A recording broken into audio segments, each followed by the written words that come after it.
Audio Jungle.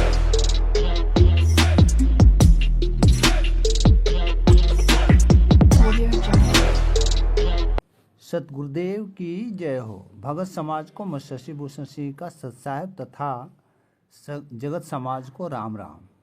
मैं उन बुद्धिहीन और नासमझ आत्माओं से कुछ कहना एवं प्रश्न करना चाहूँगा कि संत रामपाल जी महाराज के द्वारा उनके नाम से पुस्तक सेवा एवं प्रचार प्रसार करने वाले आपने कभी पढ़ा है कि उस पुस्तक में क्या लिखी गई है? कहीं कोई ऐसी बात तो नहीं लिखी गई है कि किसी अन्य व्यक्ति या व्यक्तियों के धार्मिक भावनाओं को आहत पहुंचती हो? आप तो पुस्तक अंधश्रद्धा भक्ति खतराए जान जीने की राह कबीर सागर का सरलार्थ आदि बहुत सारी पुस्तकों का प्रचार प्रसार करने वालों अपनी दुर्गति के साथ साथ उस पूर्ण पुरुष संत रामपाल जी महाराज के प्रतिष्ठा को समाज में कितना नीचे ले जाकर उन्हें लज्जित कर रहे हो, ये तुम्हें अंदाजा भी नहीं है। क्या आप उपरोक्त किताबों में लिखी गई अश्लील शब्दों का सोशल मीडिया पर आप पुस्तक सेवा करने वाले अपना नाम एवं पूर्ण पता बोलकर यानी आवाज़ देकर पढ़ते हुए बता सकते हैं कि क्या वह अश्लील शब्द संत रामपाल जी महाराज के हैं या राष्ट्रीय समाज सेवा समिति के हैं या किसी और के हैं? क्या आप बता सकते हैं कि यह पुस्तक कौन और कहाँ छपवाई जाती है? क्या आप ये बता सकते हो कि यह पुस्तक सेवा के लिए जाने वाले आपको कौन देता है? इसका मालिक कौन है? मैं समझता हूँ कि आप ऐसा नहीं कर सकते हो, क्योंकि आप सभी के रग रग में दुगलागिरी है और आप में दुगलागिरी इसलिए भरी पड़ी है कि दुगले लोगों का साथ देकर सत्यवादी संत रामपाल जी को समाज में झुठला रहे हैं। उपरोक्त पुस्तकों के माध्यम से समाज के अन्य उपासकों के इष्ट देवी देवताओं के प्रति अश्लील शब्दों को परोस करके उनके धार्मिक भावनाओं को आग पहुंचाने की कुचेष्टा के साथ संत रामपाल जी महाराज को झुठलाने का कार्य कैसे की जाती है, किनके द्वारा की जाती है, क्यों की जाती है, इसकी जानकारी देने के पूर्व मैं आप दर्शकों से अपेक्षा करूंगा कि आप मेरे YouTube चैनल SSM है सतलोक हैश को अवश्य सब्सक्राइब कर लें तथा साथ में लगे बेल को भी टच करके बजा लें ताकि मेरा हर वीडियो आपको आसानी से प्राप्त हो जाए। आपके सब्सक्राइब करने से हम सात्विक क्रांतिकारियों को आत्मीय साहस मिलती है, जिसके बल पर आपके और हमारे सतगुरुदेव जी के साथ हुई षड्यंत्र के खिलाफ सत्य का आवाज़ देते हैं, जिसके बदौलत आप भी अपने सत्यवादी गुरु का आवाज़ बन जाते हैं। अपने सतगुरुदेव जी का पूर्णतः निर्दोष होने का आवाज़ तो एक बेजुबां पुस्तक ज्ञान अमृत एवं षड्यंत्र का विष नामक पुस्तक बन गई है।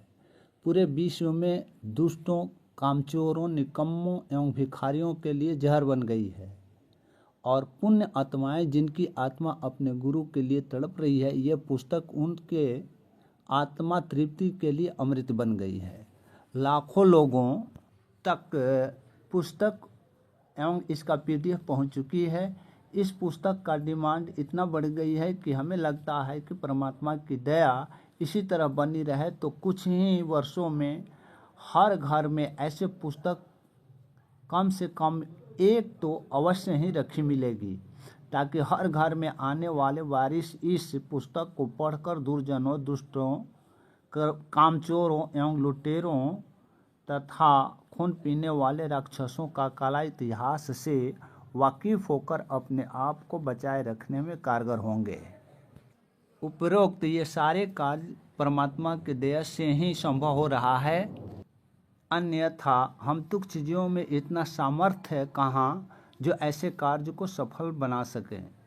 ये सारे कार्य समर्थ गोसाई गुरु कृपा से संभव हो रहा है। एक वचन है, करे करावे साइयाँ मन में लहर उठाए, दादू नाम सिर धरे आप बगल हो जाए। इसलिए आप सभी अपने गुरु के प्रति संवेदनशील हैं, उनकी निर्दोषता के आप कायल हैं अपने गुरु का आवाज़ बनना चाहते हैं तो अवश्य पढ़ें ज्ञान अमृत एवं षड्यंत्र का विष। इस पुस्तक को मंगाने के लिए 99-315-92-093 पर कॉलिंग या व्हाट्सएप मैसेज के माध्यम से संपर्क कर सकेंगे। अब मैं अपने आज के वीडियो के टॉपिक पर आते हैं। आप तो अच्छी तरह से जानते होंगे कि भारत में निवास करने वाले मानव की एक बहुत बड़ी संख्या हनुमान जी का उपासक मिलेंगे। संत रामपाल जी महाराज के दुर्जन शिष्यों ने इन्हें राष्ट्रीय समाज सेवा समिति का पदाधिकारी भी कह सकेंगे।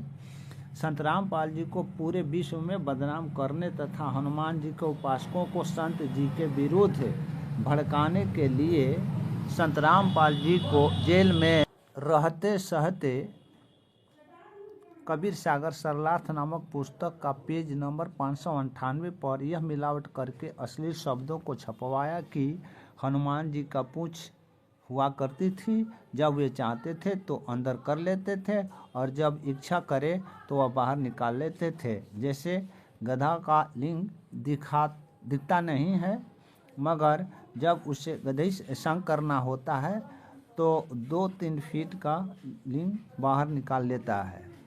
अर्थात ये दुर्जन हनुमान जी के पूंछ को गधे की लिंग से तुलना करके हनुमान जी के उपासकों के धार्मिक भावनाओं को आहत करने एवं संत रामपाल जी महाराज के विरुद्ध हनुमान जी के उपासकों को भड़काने का काम करते हैं। ये दुर्जनों राष्ट्रीय समाज सेवा समिति के पदाधिकारी एवं सदस्यगण एक तीर से 2 निशाना बनाते हैं। इसी तरह दूसरे नंबर पर भारत में शंकर जी अर्थात भोलेनाथ तथा दुर्गा माता जी का उपासक मिलेंगे। शंकर जी एवं दुर्गा माता जी के उपासकों को संत रामपाल जी महाराज के विरुद्ध भड़काने तथा उनके उपासकों के धार्मिक भावना को आहत पहुंचाने के नियत से अंधश्रद्धाए भक्ति खतराए जान नामक पुस्तक का पृष्ठ संख्या 18, 19, 20 पर अश्लील शब्द एवं चित्रांकन करके दूषित भावनाओं को अंकित की गई है।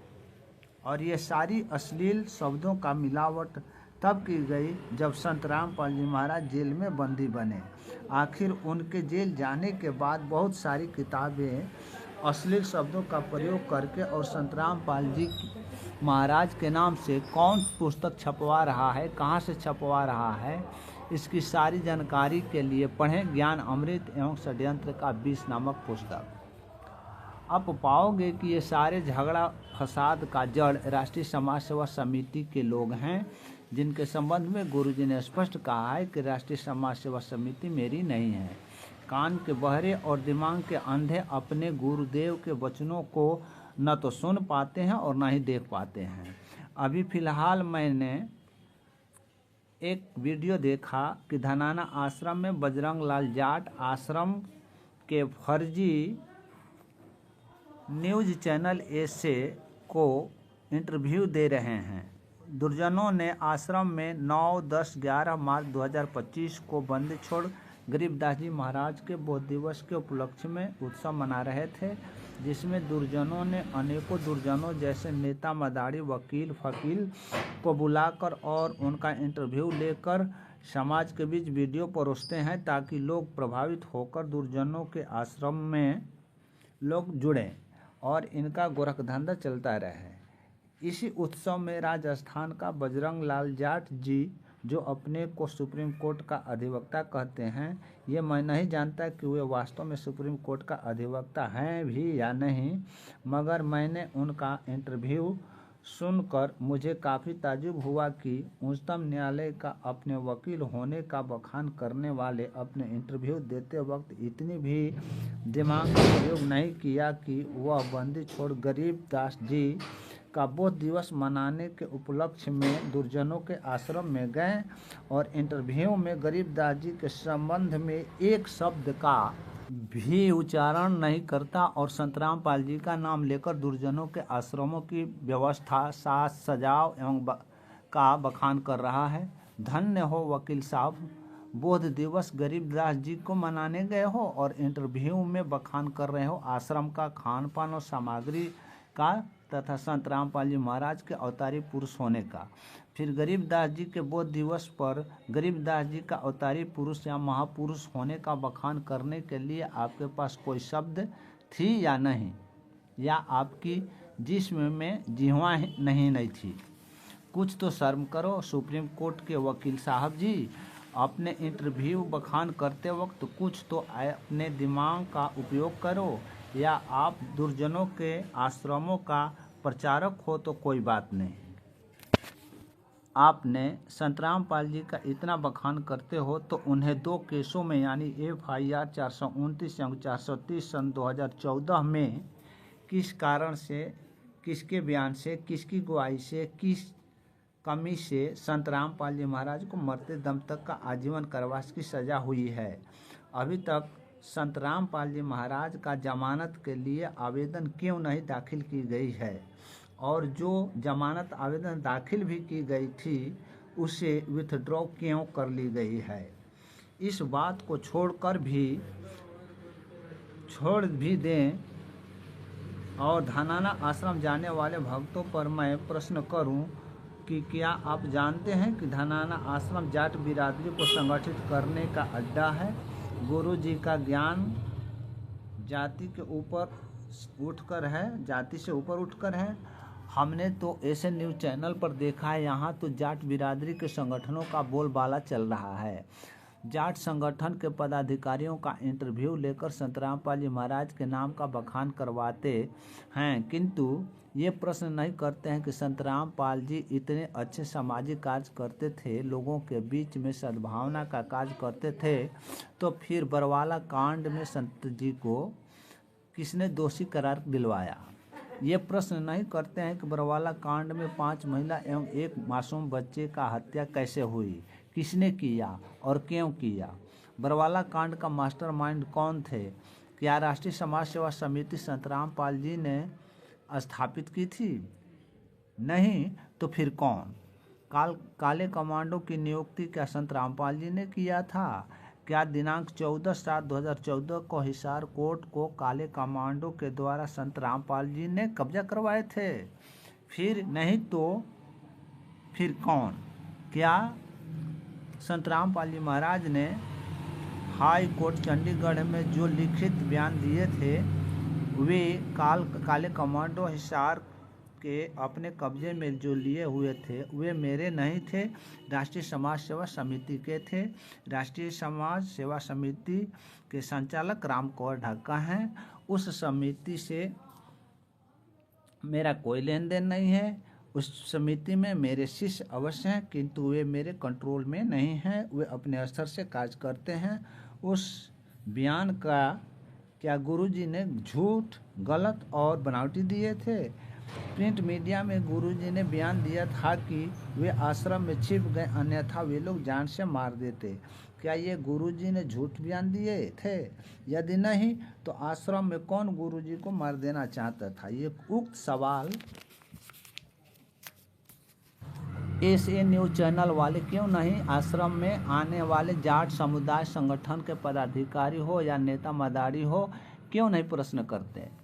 आश्रम में पहुंचने वाले मूर्खों से मेरा प्रश्न है कि ऐसे न्यूज़ चैनल वाले घी में बने लड्डू जलेबी का स्वाद ले देकर मूर्ख भगत समाज को तो गदगद कर देते हैं, मगर ये प्रश्न क्यों नहीं मूर्खों से इंटरव्यू में सवाल पूछते हैं कि संत रामपाल जी को दांतों में तकलीफ से जेल में रोटियां भी पानी में भिगो कर खाने को मजबूर हैं। इस स्थिति से आप मूर्खों को कोई दुख दर्द एहसास होता है या नहीं? ये क्यों नहीं सवाल करते हैं कि जाटों को भवन निर्माण में तो खेल कबड्डी प्रतियोगिता तो बैडमिंटन प्रतियोगिता में भक्तों के पैसों को उड़ाने का लुटाने का प्राधिकार क्या गुरु जी ने दिया है, जबकि गुरु जी का ज्ञान तो ठीक इसके विपरीत था। जेल जाने के पूर्व 21 वर्षों तक संत रामपाल जी ने कभी कहीं किसी सत्संग में राजनीतिक पार्टी विशेष का सदस्यता ग्रहण करने को प्रेरित नहीं किया। यदि नहीं तो फिर आप भगत समाज क्यों अपनी मूर्खता दिखा रहे हो? क्यों जानबूझकर सत्य को तज रहे हो? क्यों अपनी क्यों नहीं आपकी आत्मा गुरु के प्रति तृप्ति है? क्यों अपनी आत्मा को मलिन करते हो? अब भी समय है। इन राष्ट्रीय समाज सेवा समिति या यूँ कहें मैनेजमेंट या विभिन्न ठगों से अपने आप को बचाकर गुरु जी के वास्तविक मार्ग को अपनाएं और अपना कल्याण के लिए स्वयं उत्तरदायी बने, किसी के पीछे नहीं लगे।